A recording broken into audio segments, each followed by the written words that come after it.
Hello, everyone, and happy Mindset Monday. Heather here, and I'm so excited to be welcoming you into week 6 of our Strong, Committed, and Confidence Challenge. And I just want to say I have been so impressed with the consistency and commitment I've seen in the group. Just you guys showing up for yourself and your workouts, choosing healthy options to eat, choosing healthy activities to support stress reduction and relaxation and recovery, and also for showing up in the group for each other and encouraging each other along on this journey. I've seen people already accomplishing big goals, which is super exciting. And I just want to remind people that it's not over yet. We are still committing for another few weeks. And I'm sure now that we, are 5 weeks through this challenge that life has probably thrown some obstacles your way and you've probably fallen off of your perfect plan, right? And you might even be questioning whether you should continue for the last few weeks because you feel like you haven't done a great job and you're judging your activity level or whether or not you followed the goals you set out for yourself. This is totally normal. And what I want to say is no, you should not quit. Even if you feel like you've been completely off, you can do a lot in 3 weeks. So recommit now and do the best you can. You can see progress even if you hit 80 to 90% of your plan. And honestly, even if you didn't hit 80%, even if you hit 50% of your plan, most of the time that still leads us to feeling and seeing results. So don't give up, because if you give up completely, then surely you won't be able to see the results that you want to see. So let's keep going. And what I want to share with you today is a message around emotional toxicity and how we're defining ourselves by the way that we are identifying ourselves through our words. Now, I've been thinking about this since yesterday when I was listening to a conversation about how, as coaches, we need to help our clients work through toxic thoughts that we think and say to ourselves and how we identify ourselves. So here's an example. Someone might get a diagnosis from a doctor that they are a diabetic. So they're going to say, oh, you are a diabetic. And you're going to start saying to yourself, likely, oh, I'm a diabetic. And now you're starting to tell your brain that that's who you are. And you're starting to identify with that person. And therefore, you're starting to set limitations on yourself. And you're basically settling into this diagnosis that some person gave you. And now you're telling yourself that you are this person and basically setting yourself up to kind of go this path. But instead, maybe you just say, I have diabetes, but when you have something, you can always give it back. You can always give it away. You can always get rid of it. It's not you, it's something you have. And so you could say, I have diabetes, but I'm going to work on changing that. And I can. And you're giving yourself the power to do that. There's a really, we resonate strongly with the words that we use.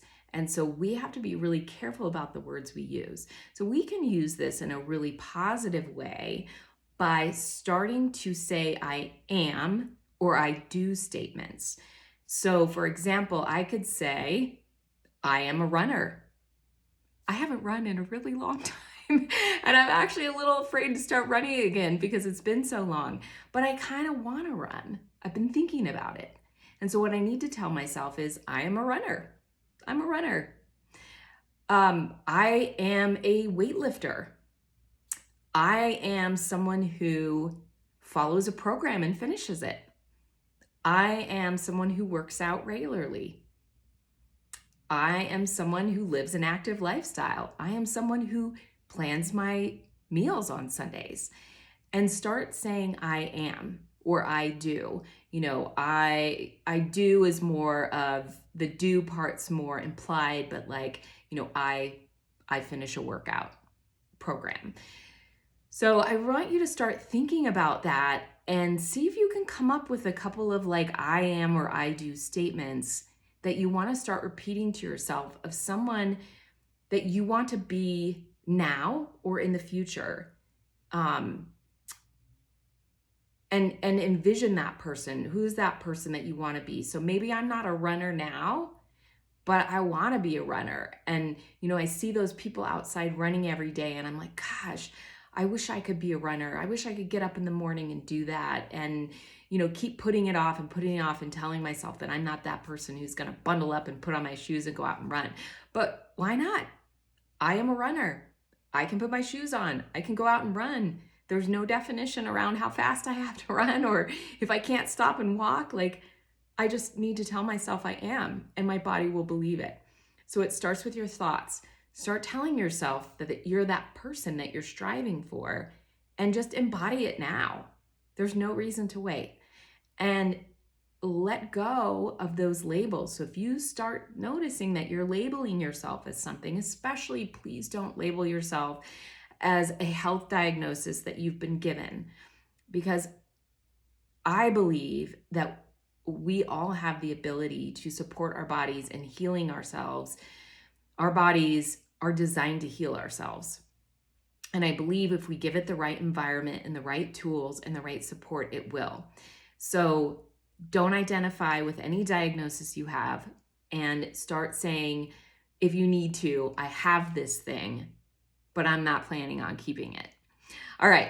So that is my mindset thought for you today. And what I'd love for you to do below is to write 1 or 2 I am, I do statements below that you're going to start saying to yourself so that you believe and see yourself as a person who does those things. And that will be maybe even tied to your goal this week. So if you want to say, I am a person who works out 4 days a week, then maybe that's your goal, is to get 4 workouts in this week. Or if you're someone who says, I drink only water. Oh, here's a good one. I love this one. Rather than saying, I can't have sugar, or I can't have dairy, or I can't eat gluten, because people always feel sorry for me when I say I can't eat gluten. But rather than that, saying, oh, I don't eat gluten. I choose not to eat gluten. Oh, I don't eat sugar. And you're identifying as a person who just chooses not to do that for you because you want to, not because you can't, but you just choose not to. All right, so think about that. And I want to see what you guys come up with. Share below your statements that you're going to say to yourself this week, your identity statements, or statements you're going to let go of if you want to share one of those. And that's what I have for you this week. I want you to really focus on that mindset and those statements. And we're going to encourage you in that. And I'm super excited to be entering week 6. And, you know, we got 3 weeks left. It is not over. There is so much we can do in 3 weeks. I'm not stopping now. I hope you're not stopping now. Tag a buddy if you haven't seen one of your buddies in this group, or send them a text message or Facebook message. Let them know you're thinking about them. You're hoping they're doing well. Do they need some support? Let's encourage each other and keep going. All right, guys, have an awesome week 6.